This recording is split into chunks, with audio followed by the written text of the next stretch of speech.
Hello बच्चों, आप सभी का स्वागत है आपके अपने YouTube चैनल केजे रिवोल्यूशन में। तो आज की इस वीडियो में हम देखेंगे हमारा नेक्स्ट लेक्चर जो स्ट्रेटजी फॉर जेई पर बेस्ड है। ठीक है ना। यहाँ पर हम कई इंपॉर्टेंट पॉइंट आपके साथ डिस्कस कर भी चुके हैं, आगे भी मतलब हमने करीब अभी बहुत लेक्चर डिस्कस किए हैं स्ट्रेटजी पे। ठीक है ना। हर संडे को आपको मिल ही जाते हैं। क्लियर। तो आज के इस स्ट्रेटजी वीडियो में हम डिस्कस करेंगे और इम्पॉर्टेंट पॉइंट स्टूडेंट किस तरीके से अपने आगे फॉलो करें। मतलब कोई भी एग्जामिनेशन को क्रैक करना चाहता है, किसी भी तरीके से आगे बढ़ना चाहता है, कोई भी एक फील्ड हो। ठीक है ना। कोई ज़रूरी नहीं आप जेई में जा रहे हो या आप कोई अलग फील्ड में भी जा रहे हो, तो वहाँ पर भी ये आपको क्या करने वाले, हेल्प करने वाले हैं। ठीक है ना। तो देखते हैं आज का टॉपिक क्या है। ठीक है। सबसे पहले तो आज की ट्रू लाइन्स क्या है वो देखते हैं। ठीक है। Push yourself because no one else is going to do it for you. कितनी अच्छी लाइन है बताइए। देखो, अपने आप को आपको अगर आगे बढ़ना है तो आपको अपने आप को पुश करना पड़ेगा। कोई एक काम आपका एक काम कोई और नहीं करेगा। क्लियर। कि कोई आपको बोलेगा कि करो करो करो ये काम करो, अरे तुम्हें सक्सेसफुल, नहीं, कोई नहीं बोलेगा। अगर आपको सक्सेसफुल होना है तो आपको अपने आप को पुश करना पड़ेगा कोई काम करने के लिए। क्लियर। कोई दूसरा आपको पुश नहीं करेगा कि आप कोई काम करिए, काम उसका क्या लेना देना। ठीक है ना। उसको कोई लेना देना नहीं है आपसे, आप सक्सेसफुल हो या ना हो। क्लियर। अगर आप होना चाहते हैं तो आपको खुद को पुश करना पड़ेगा उस काम को करने के लिए, कोई दूसरा आपका वो काम नहीं कर देगा। क्लियर। तो आज की टू लाइन्स का मीनिंग यही था। क्लियर। अब देखते हैं हमारे इंपॉर्टेंट पॉइंट्स जो आज हमें डिस्कस करने हैं। क्लियर। तो आज के इंपॉर्टेंट पॉइंट्स भी कई इंपॉर्टेंट पॉइंट्स हैं। ठीक है ना। आइए अब यहाँ से हम फर्स्ट इंपॉर्टेंट पॉइंट आज का डिस्कस करते हैं। क्लियर।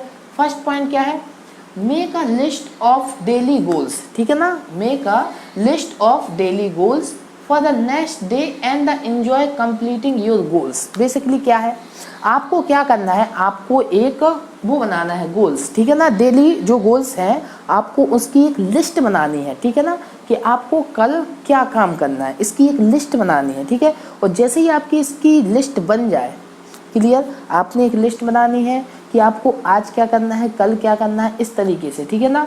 और अगले दिन के लिए आपको वो लिस्ट एंजॉय करना है उस काम को पूरा करने के लिए। ठीक है ना। उस काम को पूरा कीजिए और जैसे ही वो काम पूरा हो जाए फिर आप एंजॉय करें। ठीक है ना। उस काम को करते हुए एंजॉय करें। ठीक है ना। आप अगर, कई बच्चों को मैंने देखा है क्या करते हैं कि उठे और चल रहा है, जैसा दिन चल रहा है चलते जा रहा है, कोई उनका वो ही नहीं है कि मुझे ये करना है वो करना है, बस उनका दिन कट गया। ठीक है ना। तो जिस दिन आपका दिन कट गया तो आप बस ये समझिए आप कुछ नहीं कर पाओगे। ठीक है। इसीलिए ध्यान रहे कि आपको दिन काटना नहीं है बल्कि आपको कंटिन्यू उसका प्रोसीजर करना है। आपको एक वेल प्रिफर्ड प्लान होना चाहिए कि हमें नेक्स्ट डे क्या करना है। ठीक है ना। और उस काम को पूरा करते हुए आप उस पूरे दिन को एंजॉय कीजिए। क्लियर। तो आइए सेकंड पॉइंट क्या है, listen inspirational songs during your mood off. क्या होता है, कई बच्चों का कई बार मूड ऑफ हो जाता है। ठीक है ना। कुछ भी हो जाए, कितना ही कुछ भी देख ले, लेकिन उनका दिमाग बिल्कुल ख़राब हो जाता है। क्योंकि किन बच्चों का, जो कुछ ना कुछ कर रहे हो, जो कुछ नहीं कर रहे हो, उनका तो ऑलवेज फ्रेश दिमाग रहता है, उनको कोई दिक्कत नहीं है, वो तो इंटरनेट पे इंटरटेनमेंट ही देखते रहते हैं। ठीक है। लेकिन हाँ, जो बच्चे कुछ कर रहे हैं और मूड ऑफ हो गया तो आप क्या करें, इंस्पिरेशनल सॉन्ग सुनिए। ठीक है ना। मोटिवेशनल सॉन्ग सुनिए। ठीक है।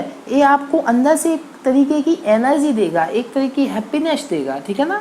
अच्छे सॉन्ग सुनिए। ठीक है ना। डिप्रेशन वाले सॉन्ग, कई बच्चों को मैंने देखा उनका मूड ऑफ होता है फिर वो ऐसे डिप्रेशन के गाने सुनते हैं। अरे आपका और मूड ऑफ हो जाएगा। ठीक है ना। अच्छे सॉन्ग सुनिए वहाँ पर। ठीक है। अच्छे, दिमाग फ्रेश हो जाए ऐसे सॉन्ग सुनिए। क्लियर। सेकंड पॉइंट भी समझ में आया।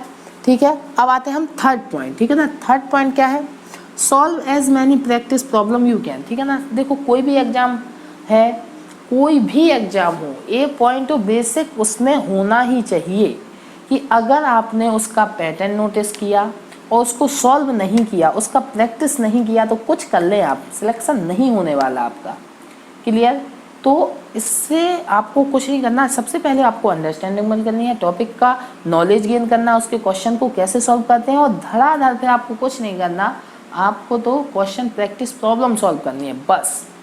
ये मेरा आपसे गारंटी है, अगर आपका एक कमांड अच्छा बन गया क्वेश्चन प्रैक्टिस प्रॉब्लम को सॉल्व करने का, तो फर्स्ट अटैम्प्ट में आप क्रॉस कर दोगे।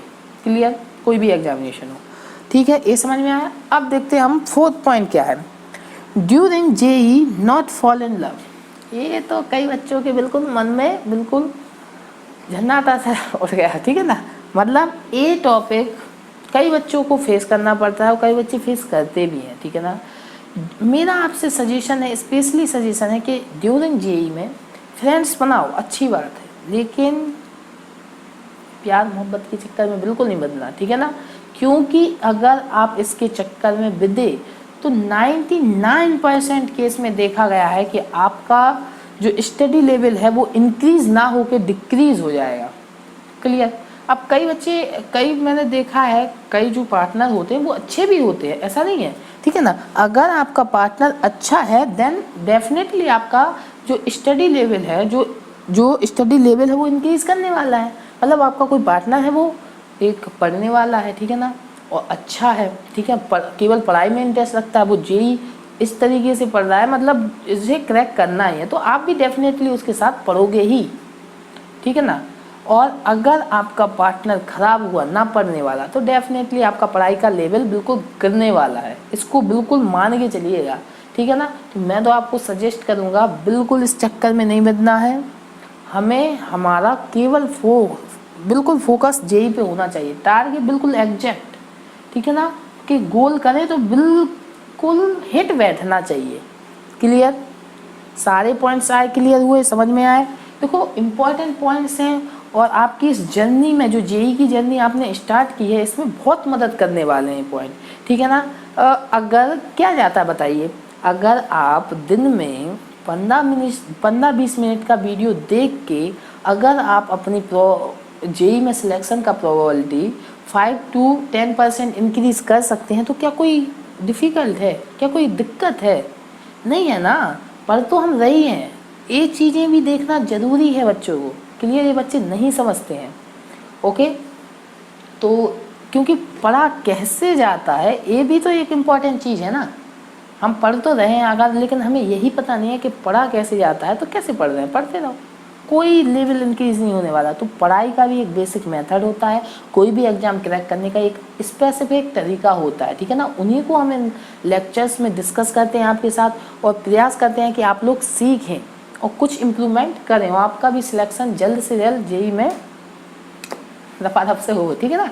तो इस वीडियो में यहीं तक रहने देते हैं, लेकिन अगर वीडियो आपको अच्छी लगी हो तो वीडियो को लाइक करना नहीं भूलिएगा और चैनल को सब्सक्राइब तो कर ही लीजिएगा ऐसी और इंटरेस्टिंग वीडियो के लिए, ठीक है। मिलते हैं नेक्स्ट वीडियो में, तब तक के लिए अपने आसपास के लोगों से सतर्क रहें, मास्क पहने और देखते रहें केजे रिवॉल्यूशन की तरफ से आप सभी को गुड बाय।